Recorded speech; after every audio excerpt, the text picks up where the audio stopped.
Salam sejahtera. Nama saya Rosalinda Puyang. Saya merupakan pelajar dari MSUC Sarawak. Sekarang saya berada di SEM 5. Apa itu definisi untuk cerebral palsy? Cerebral palsy adalah sekumpulan gangguan yang menjejaskan keupayaan seseorang untuk bergerak dan mengekalkan keseimbangan dan postur. CP adalah kecacatan motor dan paling biasa pada zaman kanak-kanak.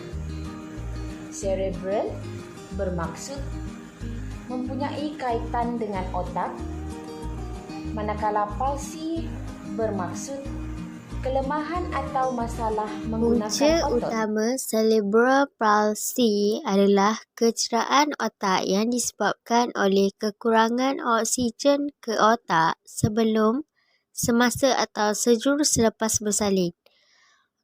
Kerosakan otak yang disebabkan oleh kekurangan oksigen atau lebih dikenali sebagai hypoksia boleh mengakibatkan pelbagai gejala seperti masalah dengan kemahiran motor halus, pergerakan, koordinasi, nada otot dan kelewatan perkembangan. Assalamualaikum, nama saya Nuria Oni binti Muhammad Zaki.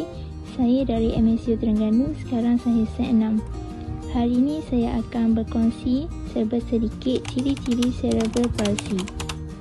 Ciri-ciri cerebral palsy yang harus diperhatikan.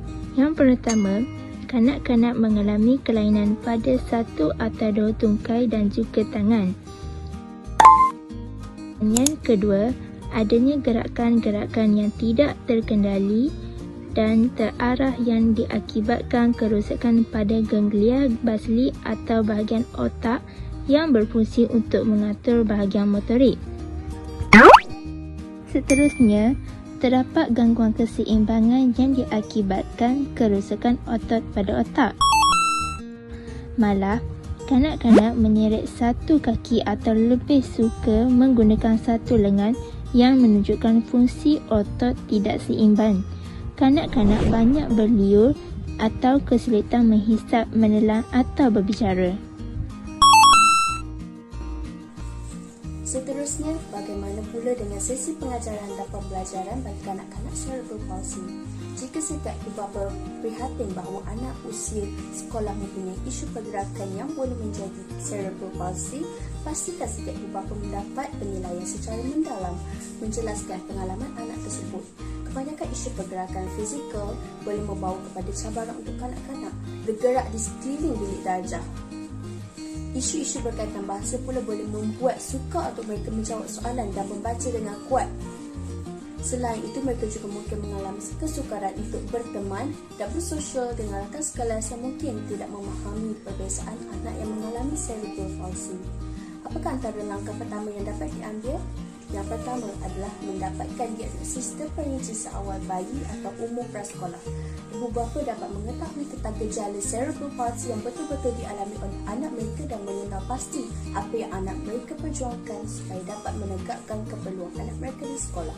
Teruskan komunikasi antara sekolah, guru dan anak tersebut kerana dengan menjaga komunikasi dapat membantu penyedia terapi yang berbeza untuk mengetahui tentang perubahan, perkembangan atau pembangunan bagi menyelaraskan bersama sokongan terbaik untuk kanak-kanak tersebut. Bagaimana pula dengan strategi pihak sekolah untuk kanak-kanak yang mengalami cerebral palsy ini? Yang pertama, pihak sekolah dapat menyediakan pelan kelas yang boleh diakses agar kanak-kanak dapat bergerak dengan bebas. Yang kedua, guru hari ini dilatih untuk memenuhi keperluan pelajar yang berbeza dengan sebaik mungkin bagi mengukur perkembangan mereka sama ada mereka merupakan kanak-kanak biasa ataupun kanak-kanak yang berkeperluan khas. Akhir sekali, kanak-kanak penghidap cerebral palsy juga layak untuk mendapatkan kemahiran hidup yang penting untuk masa akan datang serta perlu mendapatkan kasih sayang secukupnya dari persekitarannya. Secara tidak langsung, sokongan yang diberikan akan dapat memberi peluang dan bakat istimewa mereka sendiri